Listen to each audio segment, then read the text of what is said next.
I've said this maybe on another podcast before, but just for your validation, before I interviewed with Jeb, I interviewed with Scott Walker to be his comms director on his presidential campaign, and it was he was maybe the stupidest person that I've ever spoken to in person. It was a very embarrassing 45 minutes, and you do the thing. I didn't know anything. I'm like 29 or whatever at the time, maybe 31 or something, and I'm interviewing him.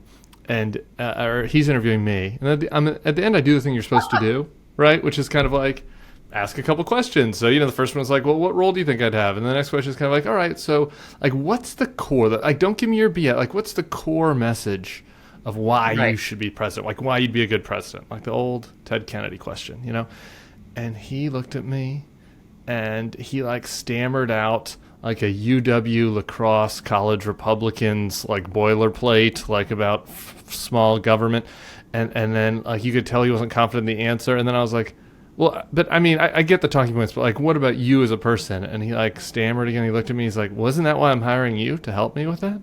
And I was like, no, you're running for the leader of the free. This was before we had a game show host as leader of the free world, but like we're running for a very important job, and I'm like I'm a hack. Like I'm a young hack. Like that is, I cannot tell you why you should be president. You tell me, and that was concerning. So I rejected Scott Walker that time, and that felt like a good decision in retrospect.